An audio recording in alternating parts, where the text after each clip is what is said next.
So you want to tell me that Israel bribes American congressmen with their AIPAC lobbyists, aka their bosses, so US congressmen take Americans' tax money and send it to Israel? Now, isn't that called corruption? Just watch this.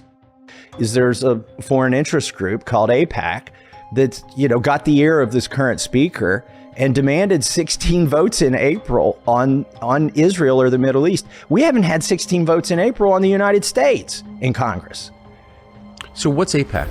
AIPAC is the American Israel Public Affairs Committee. They tried to get me to write a white paper as a candidate, for instance, for Congress.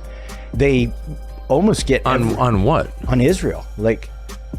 And I wouldn't do it. And they said, why? And I'm like, I don't do homework for lobbyists, right? I'm like, I didn't like writing term papers at college. I'm not writing one for you. I may be the only Republican in Congress who hasn't done homework for AIPAC, an Israel term paper. And how did they respond to that?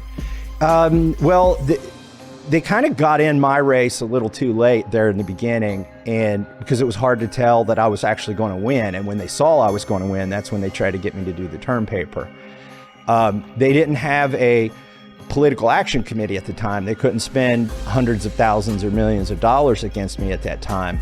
It was just sort of like a whisper campaign to try to, hey, don't vote for him, blah, blah, blah. That's why. Because at that point, they sensed I wouldn't do what they wanted when I got But what did they Congress. whisper against you? What were they saying about you?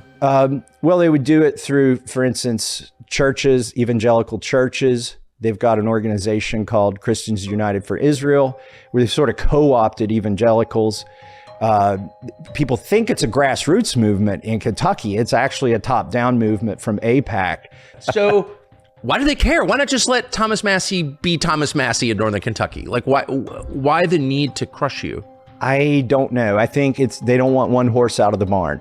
If one person starts speaking the truth, they're afraid it could be contagious, perhaps. So the Biden administration has put a bunch of people in jail for violating something called FARA, the Foreign Agent Registration Act, 1936-ish. It's been on the books for, 90 years. And it's never been enforced, ever, until recently, until really the Trump era and Biden era. So, but the law requires people who lobby on behalf of foreign governments to register. It's that simple. And this is the largest lobby most effective lobby in the United States on behalf of a foreign government. Are they registered with FARA? They're not, but they should be. Well, how can that be? How can they put Paul Manafort in jail, which they did, on a FARA violation, and a bunch of other people in jail on FARA violations, but the largest and most effective and most feared foreign lobby working for a foreign government doesn't have to register under the law? That's insane. And they're using the imprimatur of grassroots that they've diluted or confused into bullying congressmen. The idea of a foreign government playing in our political campaigns openly. Openly in that they are showing you they're doing it, but opaquely in that you can't track it because they're not registered. Is there any other Republican who has your views on this? Well, I have Republicans who come to me on the floor and say, I wish I could vote with you today. Yours is the right vote, but I would just take too much flack back home. And I have Republicans who come to me and say, that's wrong what AIPAC is doing to you. Let me talk to my AIPAC person.